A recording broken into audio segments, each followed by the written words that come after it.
So, how many of you have heard of the Milgram experiment? For those of you who are unfamiliar with it, the Milgram experiment was a scenario set up by a man named Stanley Milgram at Yale University in the 60s. The basis of the idea was to measure how much people would be willing to let obedience to authority override their own personal judgment and morality.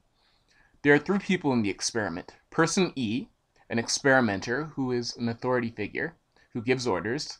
Person T, a teacher or volunteer who asks questions and does what the authority commands, and person L, aka the learner, who volunteers to be hooked up to a device that allegedly shocks him when he gives the wrong answer. The idea is that whenever the teacher asks a question and the learner gets it wrong, the experimenter tells him to flip a switch that will shock the learner. With each wrong question, the potency of the shock gets stronger. After a few questions, the shock becomes significant enough to seriously harm or possibly even kill the learner. But there is a catch. Unbeknownst to the person administering the shock, the machine actually doesn't do anything, and the other two people in the experiment are actors. The person really being tested is the teacher who is administering the shock. The test is to see if they are really so willing to obey the perceived authority figure that they will violate their own conscience, even to the point of administering a potentially deadly electric shock to a complete stranger. The fascinating thing about the Milgram experiment is that a significant number of people in the experiment were willing to act against their own judgment because a perceived authority was telling them to. Even after they had stopped to question the safety of the experiment, even after the person hooked up to the machine gave the impression that they were in serious pain and wanted to stop, and even after the person hooked up to the machine stopped responding at all. They continued to administer the shock when the authority figure told them to.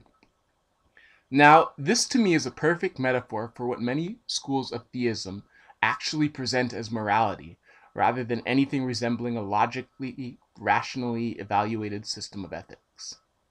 A number of religious skeptics, myself included, have asked the theists in our lives how many of them would murder their own child if they heard a voice command them to do it, that they were significantly convinced was the voice of the God of the Bible, just like described in Genesis 22.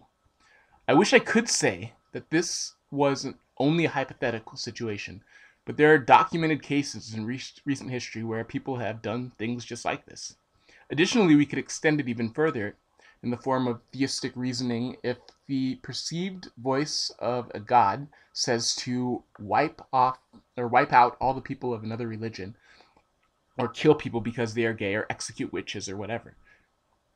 There is no need to have any kind of dialogue with the quote-unquote other, because personal autonomy and indeed personal responsibility are abandoned to the will of a being that is supposedly beyond questioning. Secular humanist morality frees us from this because unquestioning obedience is seen as a sign of lack of skepticism. Because secular humanist morality forces us to get input from all sides, think about the issues from a bunch of different angles, and take responsibility for our actions and their consequences. Theists often like to say that the Bible is the ultimate guide for morality and has been absolute for thousands of years. But what should be clear to anyone who has been paying attention is that we beat the Bible against the anvil of our own progressing morality. I believe I got that from Ask an Atheist, but I think it's a good way of looking at things.